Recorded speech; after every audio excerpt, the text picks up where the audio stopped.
Hello, all of our followers and watchers here on the Sacred Women Festival channel. I am Danielle Kudo, your hostess, one of your hostesses today. We have Malika, the chanting queen, and today with us we have Natalie Dinsdale, our astrology wizard, shaman, sorceress with us. And today we want to talk about the whole woman and what those words really mean to us, especially in society right now. So take it away. That sounds awesome. So thank you guys, both of you, Danielle and Malika, for organizing and setting this up with my baby's just starting to wake up, of course.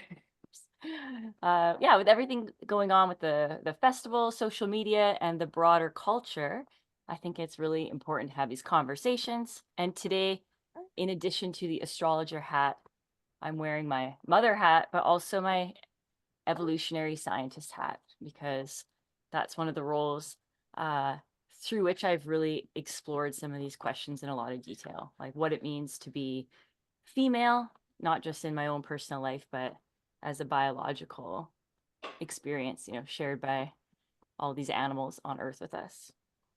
Baby's staring at me. So I don't know, where do you guys want to start? Can I actually maybe start with some astrology context? Yes, please. So I've been taking this amazing course about the Saturn-Neptune cycle, which I promise this will all connect up. But the Saturn-Neptune cycle is renewing starting this year, next year. It's about a 30 or 40-year cycle. Saturn is the reality principle, and Neptune is the realm of spirit, the realm of boundless, infinite love. So when the two clash, we experience new realities being born, which means that the old realities really have to break down and dissolve, which create very chaotic times where there's a lot of disagreement and argument about what is real and what is not real.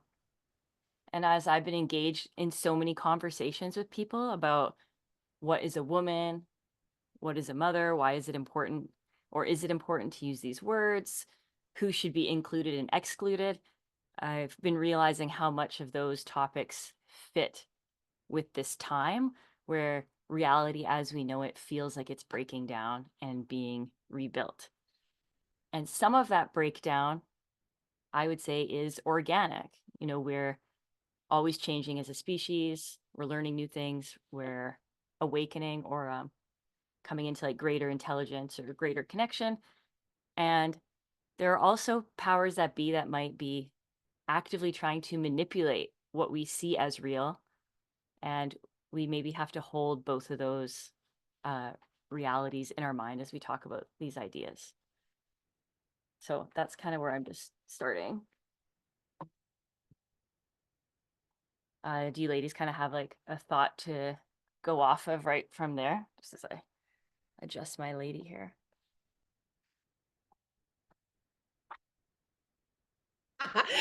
Both Danielle and I are just waiting for the other to talk.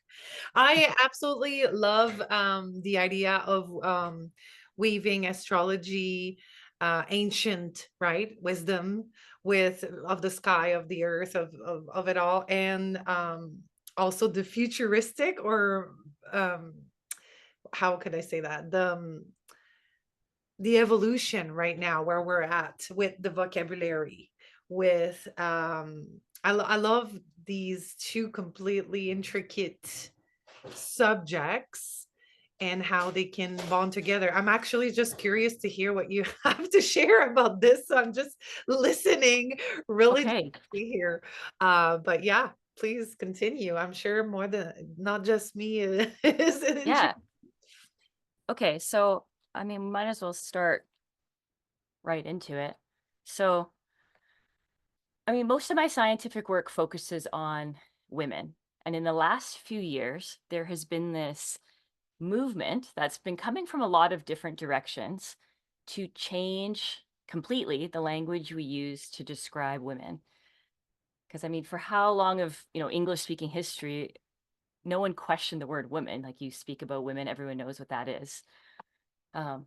Using that word to describe an adult human female. But even that phrase, adult human female, is now this very politicized phrase, to the point where if you put it up on a billboard, you might get charged with a crime or lose your nursing license. If anyone following along keeps track of some of these current events, you might know what I'm alluding to.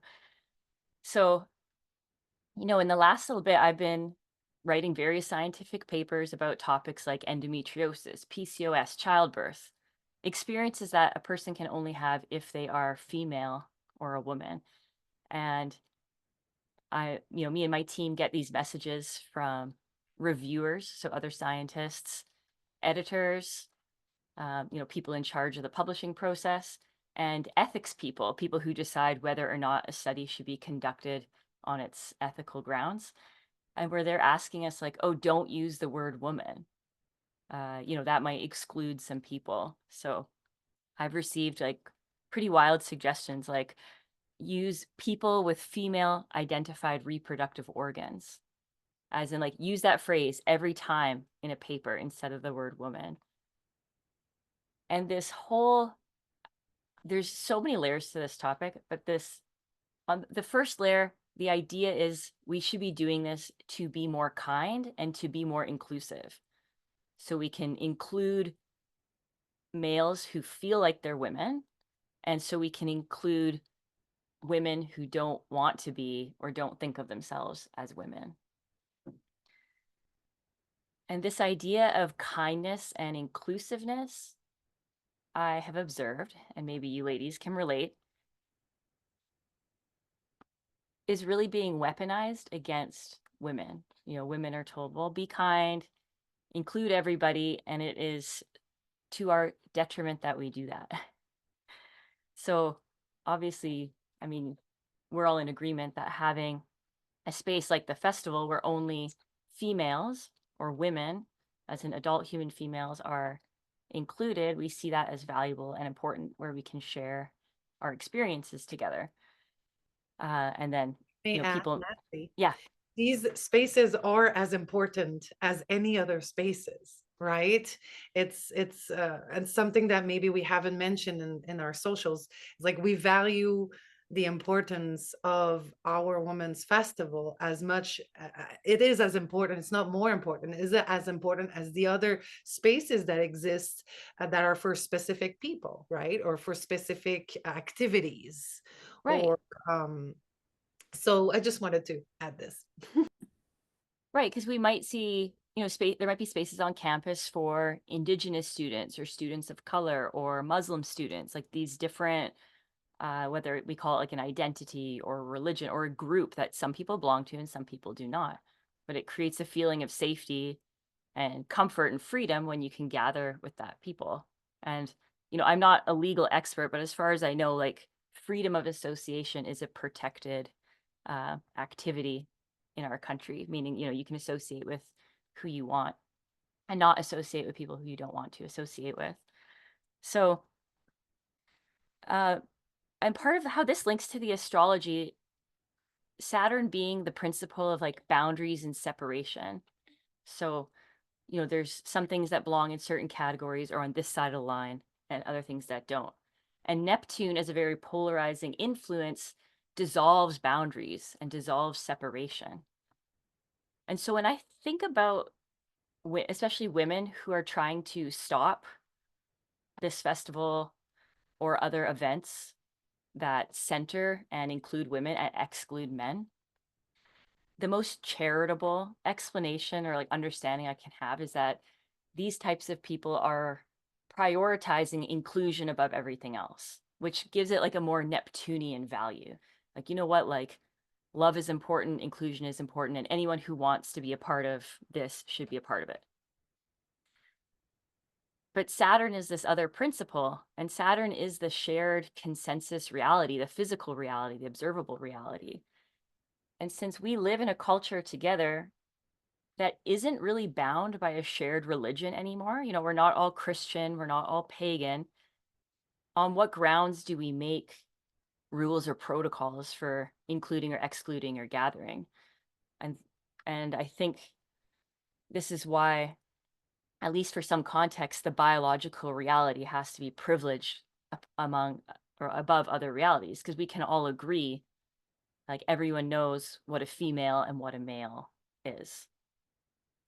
Though people argue with this point, which is probably the most frustrating or like triggering experience for me to have, because people, I've seen this in some of the comments on the page, and I've responded to some of them, sometimes in a cheeky way, but people will like, well, can a two-spirited person come? I'm like, well, if they are female, yes, because even that original definition of the two-spirit concept still differentiates between male-bodied and female-bodied people. And in our culture, some people may accept the two-spirit principle and some people do not. And we don't currently have laws distinguishing along those lines, other than, you can't discriminate against someone because of their religion or gender identity or biological sex, which creates a lot of conflict because obviously those concepts kind of clash sometimes. But I think, like, in our modern society, there's many good reasons for why we have separated males and females for certain kinds of activities. The most notable and the most in the media right now would be sports, prisons, domestic violence shelters, and then, some recreational spaces, which are becoming fewer and fewer, and then like locker rooms and change rooms, which are also becoming fewer and fewer. So this is kind of how I've been thinking about it. I'm like, some people want to prioritize the inclusion and everyone gets to belong if they want to, over there is a very different and verifiable reality for males and females, and that we all know that people fall into these two different categories. And those different belonging to one category or the other dictates a lot of your life experiences. And I think that's an uncomfortable fact that many, modern women are trying to reckon with. This idea of like, if you're a woman and you want to reproduce, you're going to be a mother. And being a mother means you have like a heavier load in some areas than others. So maybe I'll just pause there and see what kind of comments or feedback comes up for you two as I share that. I feel like there are like so many aspects to this. So like the one that I'm really tapping into is more that like spiritual awakening and recognizing the wholeness within ourselves, and how a lot of those, even in the spiritual community right now, are choosing to like use awakening and consciousness and ascension as a means of getting away from the reality of human life on this plane, on this planet. Right? They're choosing like, oh, everything has to be rainbow and sunshine. I have to release and let go of all of the shit so that I can be awakened and ascended and be this holier than thou aspect of my human form. But I feel like the big part, and this is part of that, is that the whole point that we are here on this plane experiencing this reality is to be a human in this physical form, in whatever manifestation you are right now. And I feel like we're holding this space for those who have been incarnated on this plane in a physical female body. We're not saying that because I am female, I'm not allowed to do, I'm not allowed to like building, and I'm not allowed to like math, and I'm not allowed to like, all these different things, which I feel like this gender neutral thing started so long ago that, like you're being a bad person for attaching like this temperament or behavior or like with genders. Meanwhile, now that's all they attach it to. Well, if you like female things, now you are allowed to call yourself a woman. This is a very important and controversial point. And in the paper that I just shared recently on my Substack that we can link in the video, this is what my team and I were talking about, where the concept of gender identity, right? Because we contrast these two. Sex is like a biological category, male or female. Gender identity is, anything that you feel and that you're expressing. So it might be, I feel feminine, I feel non-binary, but gender identity is subjective, and to define it is quite difficult. And this is a problem because it's showing up in science, it's showing up in law, but it's a circular concept. It's like, well, I feel like a woman because I like womanly things. Like I like wearing dresses, or I feel on the inside to be a woman. And I don't want to denigrate people who feel connected to like feminine and masculine parts of their inner energy or soul. But I Exactly. also recognize that as a culture, not everyone is going to accept those concepts. Like with you two working at the level of the soul, consciousness, energy, all of these topics, like they're topics we're interested in and we might be experienced and educated in, but they're not mainstream 100% shared beliefs. Because people will often, when people are attacking me for my beliefs, people will like, well, do you even, accept or believe two-spirit or non-binary people? And well, I've met them. Like I've met people where I personally feel like I sense both genders or both energies inside of them. But that doesn't mean that I reject or neglect the sexed reality of the person. And some spaces, are great to honor the feminine in everyone, right? Where like males and females could be included, but it's maybe a feminine centered event. And then maybe there's, events like Sacred Woman, where it's like, here we're honoring the biological reality of being in a female body, whether you feel masculine or feminine or neither or both at different times. This is interesting because we talk often about, well, that's what we do. We honor the feminine. We are a space opening up for female human bodies. What did you call it again? So for women, which we don't have to define, by the way, in Saskatchewan, because according to the law, and I'm not a law expert, I don't know what the charter is called or anything, but woman is still considered a body, a female body, right? Reproductive body and all that. So by courtesy, we do explain on our website that we are catering the Festival for Biological Women. I got lost in my thoughts here. I wanted to share something about that. Anyway, continue. Go on. I'll come back. It's such a layered, like there's so many layers to this topic. Something that I remembered I wanted to talk about on this last thread is this idea of identity. And I think in our modern world, identity becomes this thing that we are feeling and want to share or project into the world. But I think identity in like an older or kind of more whole sense, it's a reciprocal experience. It's like I say, I'm a mother or I'm an academic, and the community around me is recognizing that, accepting it, and reflecting it back to me.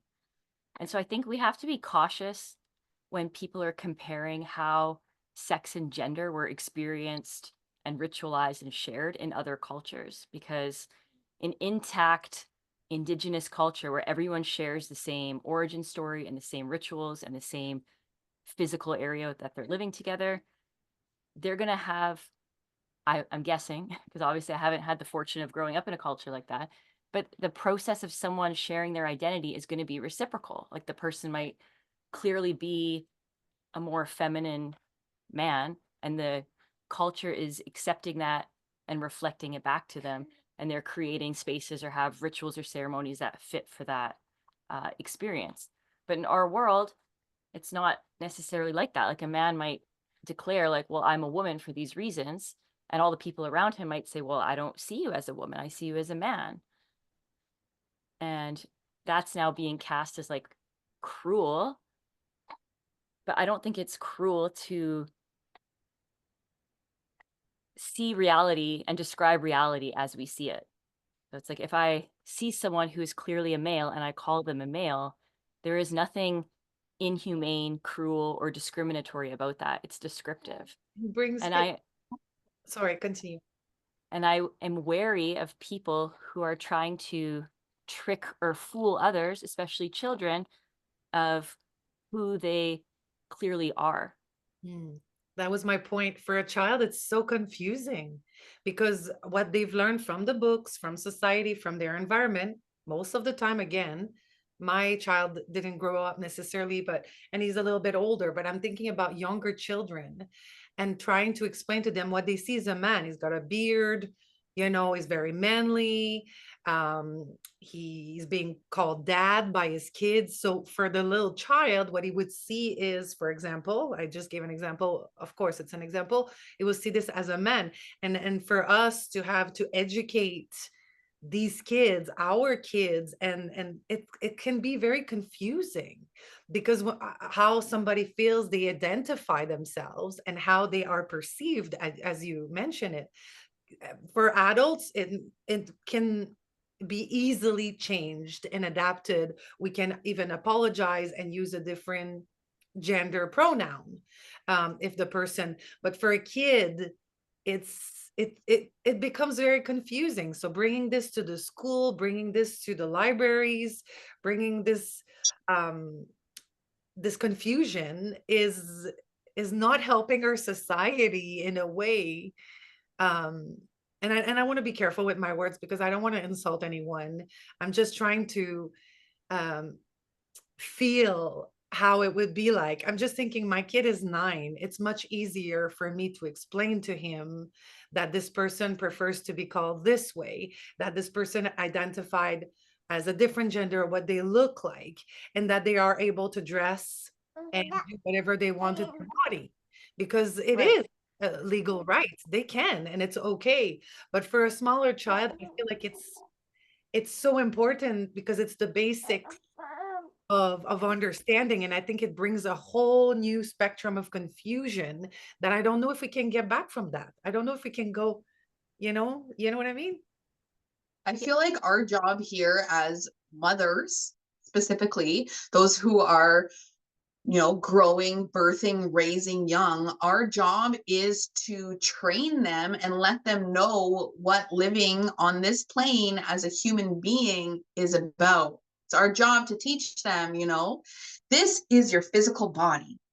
If you touch a hot thing, you're going to hurt yourself.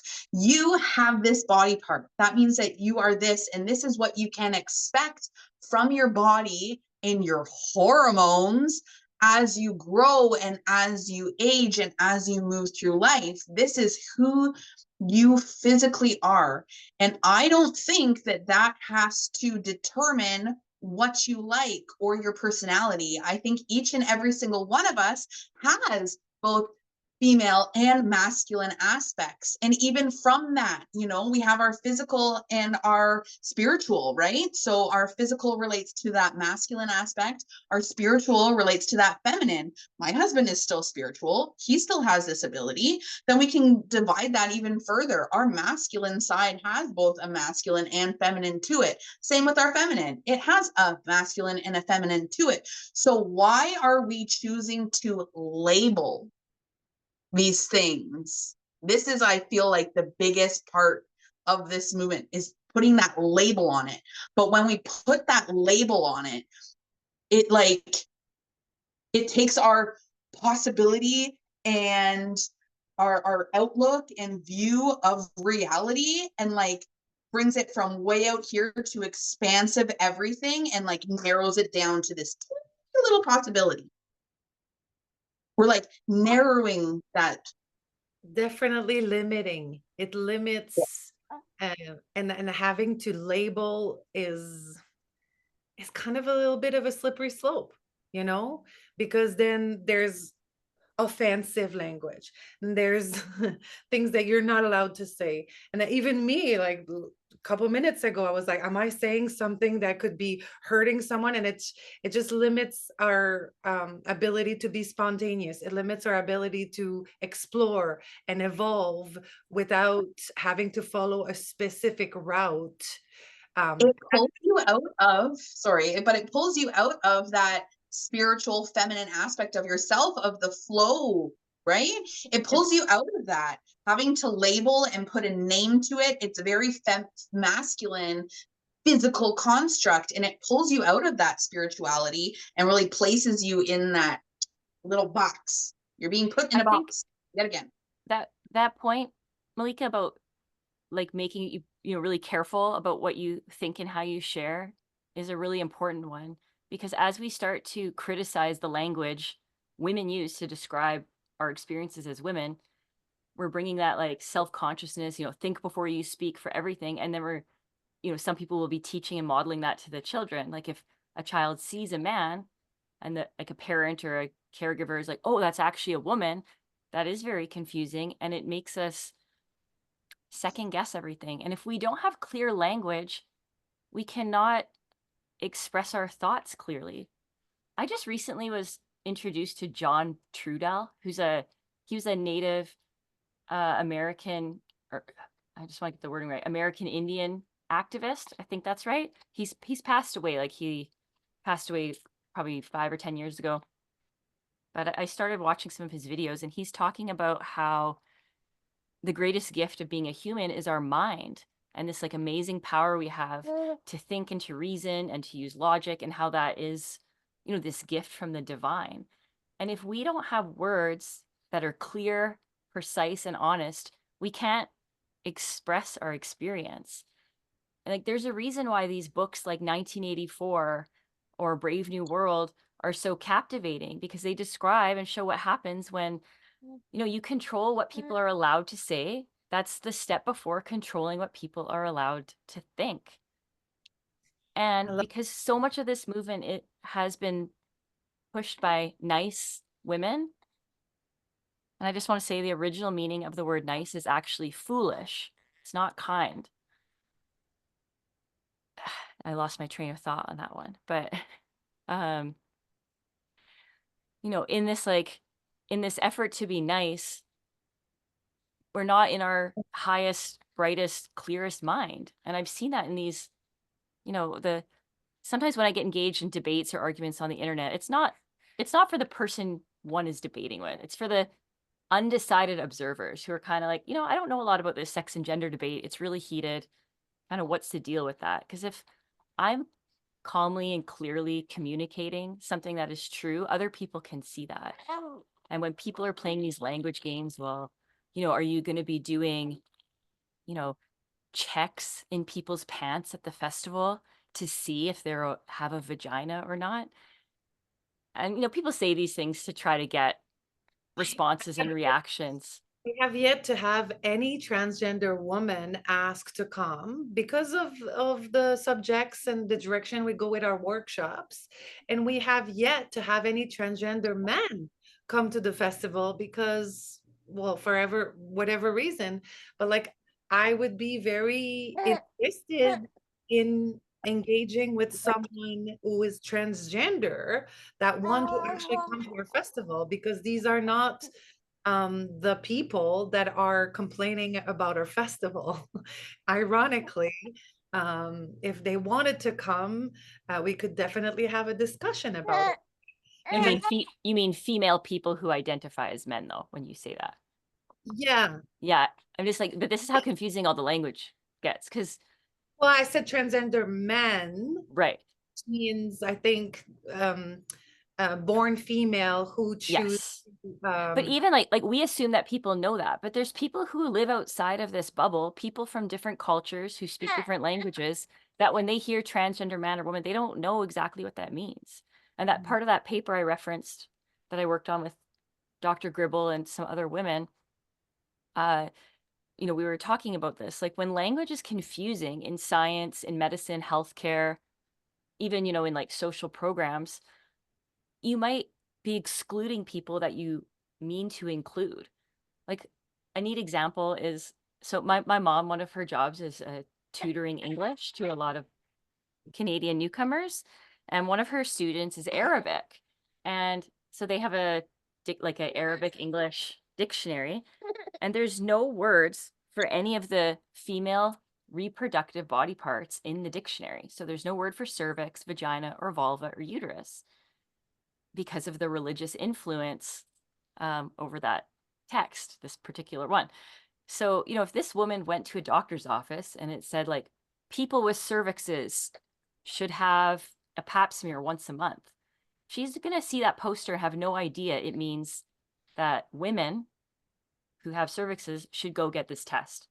And I'm not saying you should go and get this test. That's a whole other subject. But I'm saying there's these examples, like when you start to divide women into our body parts, into our functions, not only is it dehumanizing, but it excludes people that aren't living in this Western bubble. Because this idea of like that men and women can change into one another, that no one really knows what a woman is. It's very confusing and very complicated, and you need a degree to figure it out. Like most people around the world do not agree with that.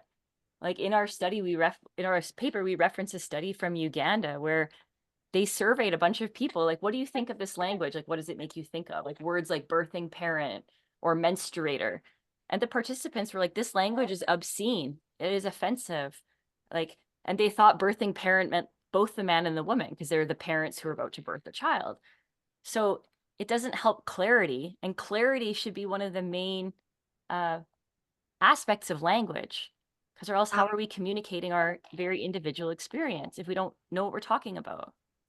I read your notes about the paper. I don't think you shared the paper, but the notes. And one thing that came up to me that was evident and crucial to science is erroneous data. Like you cannot collect data when the questions are ambiguous, when they have different definition from different people. I'm getting goosebumps just talking about it. Like it's just like, it just confirms how ambiguous. How can you collect clear data when you're completely ambiguous, when people don't understand? Well, when the language is ambiguous is the word that comes. You can't. And circular. Yeah. Yeah, I've been filling out surveys. Sometimes, as a stay-at-home mom, sometimes I'll fill out surveys where you get prizes or points or whatever. It's my stay-at-home mom activity.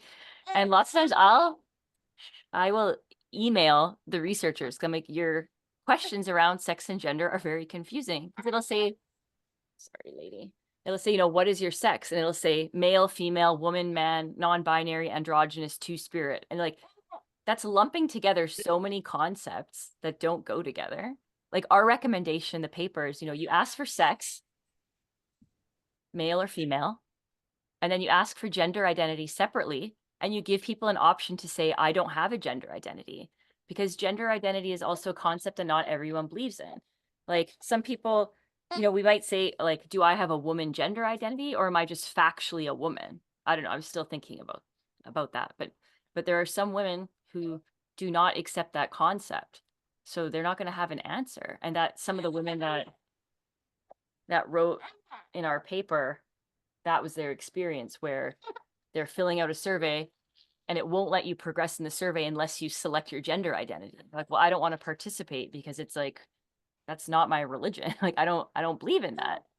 And that, can you hear the baby a lot? No, okay. Pointing her away from the mic. And if you don't believe that, that belief should be just as respected as if you do believe that. So there should be space for trans people who don't believe in gender as a concept, to reflect that like in a scientific study. I feel like there's all of this in like that medicalized way in the survey taking. This is fantastic, but I feel like specifically for this gathering of women, it's because we're gathering in order to hold each other and support each other in ways that we're there for each other, because we've had the same life experiences being in this physical body. Someone who was raised and grown up in a male body will not, in any way, shape, or form, have the same experiences that we did. He didn't start his bleed at this specific time. He didn't have the hormones, and that's a huge one of the male and the female bodies, our hormones and how it affects our energy levels and everything that we do in our life, right? We as women, we have our monthly hormone cycle. Men have their daily hormone cycle. And this is a huge concept, and it's a huge aspect of our life And I think the biggest part of this is this has been erased from our knowledge, our wisdom, our history as a culture. It's been taken away from us, this knowledge, and we're just finally coming back to this place where we're aware of, hey, I'm a woman and my bleed and my cycle is more than just me bleeding for this many days of the month where I should be, shunned or shamed or put to the side because I'm not worthy. Right? This is a magical aspect of who I am in this body and what I move through and how I relate to the world. And we're just starting to come back to this. Like, this has been taken from us a long time ago in this society, in this colonization of all of the world's different varying religions. This is a big one that's coming up for me personally, being a white woman. Like, what are my ancestry and the knowledge and wisdom of them? Like, what does that mean? But us as women, we're finally coming back to the place where this is something that we are talking about and experiencing and sharing with the next generation. For me, as a mother of 4 girls, this is huge for me. I was not brought up with the knowledge of my cycle and my bleed. And like, I was taught to almost hate it. Ugh, it's my period again. I hate this. I'm just grouchy and angry and blah, blah, blah, blah, blah, blah, blah. Right? With all of the impact and everything on top of that. And then to now recognize how magical it truly is and how aligned with the earth and her swings we are and the moon and everything, and to be able to share that with the next generation. That's what this is about. It's not about, oh, I feel more feminine. I don't feel feminine quite often. Like, I still don't. I'm a mother of 5 children. I have birthed vaginally 5 children in my life, and still sometimes I'm like, what is feeling like a woman? I am a woman, whether I feel like it or not. Yeah. There's just another important aspect that we forget often, and when we are being shamed or try to be canceled, which is not working, by the way, but is that the space that we offer only for women, it's also for the women who would not feel comfortable going to a different space that is open to everyone. Women who have gone to traumas, who are still working through, and they would never go sleep in a tent in the open in nature and feel safe if there was men to the festival. And I just want to cut in and add something, because I completely agree that that is a valid and common reason why women seek out women-only events. But I want to say that women do not need to have a history of trauma or violence to excuse themselves from men. Because too much I'm seeing that, well, like a woman, was assaulted or she experienced this negative thing at men, so don't make her be around men. Like women saying, no, I would like to only be around women for 1 weekend a year. That in itself is an acceptable reason. Like, we don't need to explain or justify our desire to have that gathering in terms of our like sexual boundaries or feelings of safety, though that is also a very good reason in which to We have 100%, you're right. We have 100% the right to gather, and actually shaming us or discrediting us from doing so is a little bit hypocritical when you think about it. We've talked about this, not on camera, the cancel culture and basically thinking that some other events are more important or more respected because they are open to different, they have different boundaries, they have different rules.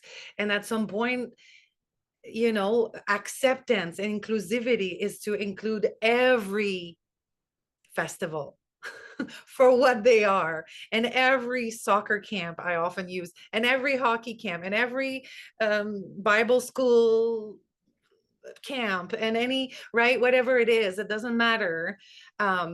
inclusivity is to include all the different beautiful festivals and camps and activities and whatever gatherings that are sacred on, they are sacred themselves for what they are.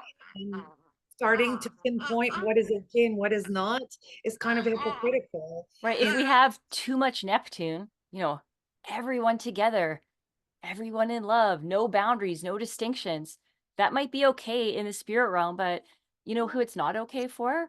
Women who are being forced to share prison cells with males. And this is where I get angry, because it is happening, it's documented, it's verifiable. And some of these critics of, people who share the beliefs with people who are criticizing the festival and your policies, I don't ever see them like face that issue head on. It's like, okay, you can have these beliefs and signal to the world how compassionate and inclusive you are, but your beliefs are harming women. And ironically, in Canada, mostly harming Indigenous women, because we know they are imprisoned and they are the users of domestic violence shelters at higher rates than any other group of, minority women or women in Canada. And this is a concept that is also useful to share, is that of a luxury belief. So a luxury belief is a belief that you can hold and you can wave it around and show everyone what a good person you are, but it costs nothing to you to hold that belief.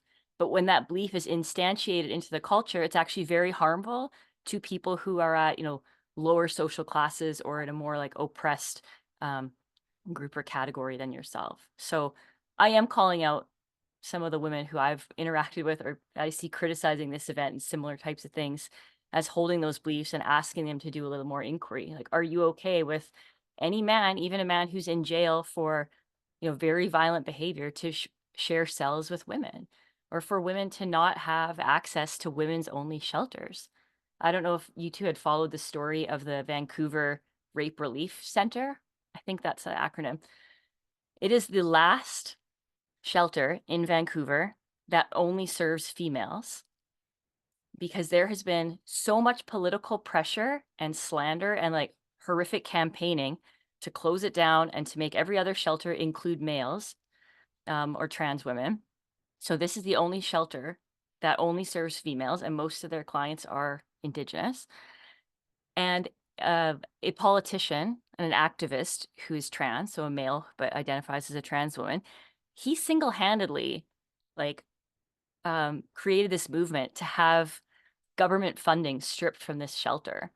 So they don't get, I haven't checked on it lately, but I donate to them monthly because I was moved by the story. But so they lost all of their government funding to serve these women who are in terrible situations, drug addiction, homelessness, abuse, intergenerational trauma. But this person was so offended that they didn't allow males through their doors that he successfully campaigned to remove their funding. And for people to call that like an act of feminism, it is so upside down world. It does make me want to scream a little bit. And this group, like, they've had like dead rats like taped to their doors and like slurs written on their windows. Like, it's been a really ugly story, because it's the one place that women can go and know that they're only going to be served by and cohabiting with other women when they're at the most vulnerable point in their life. So people need to get a hold of these luxury beliefs and maybe ask themselves if that belief is actually like helping or harming the people who they say are the most oppressed or the most marginalized. And I'm going to argue that, a 40-year-old man who has decided, say a 40-year-old white man in Canada who's middle class, who has decided he now feels like a woman, is not more oppressed than a homeless woman who is being beaten by her male partner. That's my opinion. Anyway. I hadn't actually been following this whatsoever, and that's absolutely horrendous. But like, for me, because I always come back to the spiritual, what are the feelings, thoughts, beliefs that are underneath the surface all of this? And like in my spiritual calling, in my world, I always relate my experiences and feelings and thoughts to either, is it coming from love or is it coming from fear, right? And when we take somebody who is tearing down a safe place for other people simply because they are not affirming their own beliefs. Because that's it. He's pulling, see, I don't even know what word to use. He's a man. He's a man. He's pulling it down simply because what? They're not affirming what he wants. It feels like a really like a tantrum, like a toddler tantrum of this is what I want, this is what I believe. You're not letting me, you're not affirming that for me. I'm having to question myself, so I'm going to beat you down. Yeah, I agree.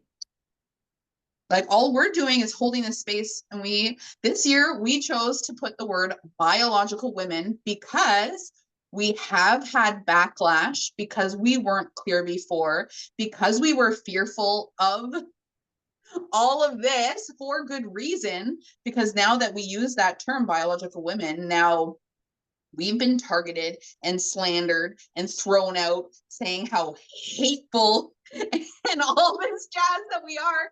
It was Meanwhile, by courtesy. It was by courtesy that we use that word because we don't have to legally. We just didn't want to create any confusion for people who would want to who identify differently and who do not agree with our views. But we didn't even have to put it. We just put it there to avoid conflicts. we wanted to be clear on what space we're holding. We're being clear and Right. concise with our language in a time where that is Under really attack. hard. Exactly, really hard to do. So, but here we are staying in our own lane, holding space for our women. And meanwhile, these people are coming out of nowhere to attack us and shame us and slander us, and then say that we're the ones being hateful. Are you recognizing like what seeds are you planting and what fruit is there to bear from your actions currently? Right? Yeah, there's a big problem with this whole mob cancellation movement. And maybe that sometimes gets like overused. Like people will, receive criticism and say, oh, I'm being canceled. But when you're actually throwing an event and people are trying to get your presenters and attendees to abandon it, that is cancellation. And I have been involved in this controversial space long enough to see the pattern of how it goes and how it works. And I'm not afraid anymore how I used to be. I used to be, very careful about what I would say and what I would post. But as long as I know I'm posting with compassion and clarity, I'm going to speak what I know to be true. And, if it's not true, someone can tell me and I'll do my best to reflect and update. And I think for us as the organizers of this festival, this is us standing in our truth and in our power and our knowing and holding our boundaries. And like this festival is growing with us as we continue to expand and to move and to shift. And right from the get-go, this space has been for human females. Right from the get-go, this has been a boundary that we've set. And now that we're finally like just stating it outright, this is when we get this backlash. It's not like we haven't gotten backlash before, or this is not the first time, Right. but we're finally at a place where we're like, no, this is our boundary. I feel safe and secure in my boundary. I'm placing it, and you can try and slander us and shame us and cancel us all you want, but it's not going to change our reality. Sorry. People have the choice. You can choose to slander, be aggressive, talk out loud and bash people and the beautiful projects that they do, or you can choose to scroll and make your own festival the way you want it, right? But doing that takes 12 months of commitment out of 12. You and I know it, Danielle. This is a work that we do from the heart, but it's also soul work.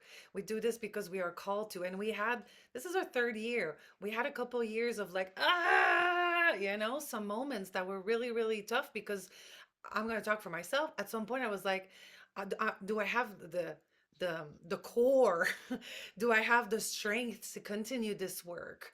And then at some point after the festival last year, it was so clear in my whole body and my soul that I needed to do this. So by saying yes to ourselves, to the women, to the cause and what we choose to do, we know that there's going to be, like, the light always attracts the darkness, and it is again a balance thing, and it's part of us, and it's part of society. But like, it is in our core belief that this work and this dedication and movement needs to continue. So in Saskatchewan, we are the only woman festival, only for biological women. And this is something that we are very proud of, that we continue to dedicate ourselves, and we will continue, because this is our soul has been called to do that. And thank to Natalie and many other presenters that are coming every year, because they understand the importance of this movement. And it is a movement. It is a movement. In a way, it's important. It moves, it creates waves, and it creates ripples. And this backlash that we just had recently has brought us a lot of new people who are like, well, I didn't know you guys existed, because we're growing organically, right? So we're so happy to welcome all the women that are now connected to us, and growing the community of when I'm getting goosebumps again. And then, like, opening up this beautiful space to even more women who are looking for this, who didn't even know this existed. And we have to give importance to this beautiful, like, we have to celebrate this too. Like, this is important work we do, right? Absolutely. And I had some of these conversations in some of the comments online, but it's been enough of a pattern that I wanted to like break it down in a very simple way. So if maybe if, people in their own lives are experiencing some social media drama, 'cause it's so easy to get caught in the emotions, and like it's scary, right? Like as humans, we have these very old, evolutionarily old social brains. And when you feel like you're being attacked like by your tribe, the feeling that you might be excluded or cut out or separated or like ostracized, it's like it's very activating and it's very scary. But something, like I said, I'm very much over people pretending they don't know what a woman is. And this is my cheeky response. Like, you don't need, people will say, well, I'm not a biologist. Like, I don't know how to define a woman. I'm like, well, I am a biologist, but I don't need to be one to know. Like, so when people are saying, well, how do you know what a woman is? Or like, I don't know, they are either pretending to, to signal something to their community that they're on the right side of the issue. Or they're lying, or they're being stupid. And that sounds mean, but that is the truth of the situation. So the way I've been like facing this issue, it's like, okay, do you know what a female is? And, most people, if they're going to be honest, yes, they do. And then the second question, do you agree that females have the right to gather away from males? And if you call on someone that they have to answer that question, like what kind of people and cultures are you going to find yourself in company with? If you genuinely believe females should not be allowed to hang out with other females away from males, like I don't, like perhaps the Taliban, I'm not sure what their rules are. Like I know women aren't allowed to speak to one another under their latest laws, but like women who are playing these games need to think about that. Like that concept I said from this John Trudell person that I'm so inspired by, like use our minds, because it's easy to get caught up in these feelings of like, do I belong? And I want to say like this is a part of the gender movement. Like I know so many people see me as like outside of it, because I'm like a straight white married woman with kids. But it's like I've spent enough time in that world online with people that I feel like I at least like understand where some of these people are coming from, or their counter arguments. It's like those spaces do give people a way to belong, to feel part of something, and to feel unique, their gender expression or being part of like the queer community or however they label it. It makes them feel part of something, just like how us being females and having a group, a place together makes us feel part of something. So I don't want to take away from like the need to belong and the need to express our uniqueness. But I think we can there's enough room in the world for all of us to do that. Exactly, exactly. And I know we're gonna have to wrap it up for you, Natalie, because you have somewhere you need to be. And I just got peed on too. Yay! Motherhood, guys, motherhood.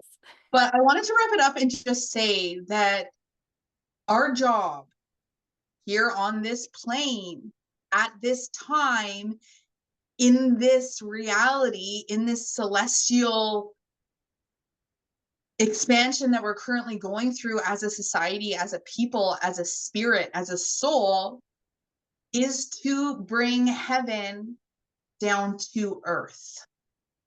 We're meant to be here on this plane, and us, the wisdom keepers, the feminine, being in a female body, having the ability to create, birth, and raise the next generation. It's our job to bring that spiritual aspect, that heaven, to earth on this plane. That's our job in this physical body, is to do this. And so when we come together as portal holders, because we have the parts, the biology, everything to do this, to bring the next generation forward. We are the only ones who can do this as an adult female. So when we come together, again, because we've been banned from doing so for generations, this is that real spiritual work. This is what we're doing. We're coming together now in this space, holding this space so that we can then bring it to the others. But we need this space of just us in order to do so. And that's what we're here doing. And women hold space for the masculine too, to create that balance into this world. Thank you so much, Natalie, for your time. We'll link your super potent and pertinent article to this talk. Thank you, Danielle, for your time. Thank you, Natalie. And well, thanks to you ladies for being courageous enough to see the event through, because it's not easy, like I said, to be faced with such opposition. Thank you. Only one more reason to grow. Thank you all for joining us who are watching, and we are sending all of our love to each and every one of you. Bye-bye.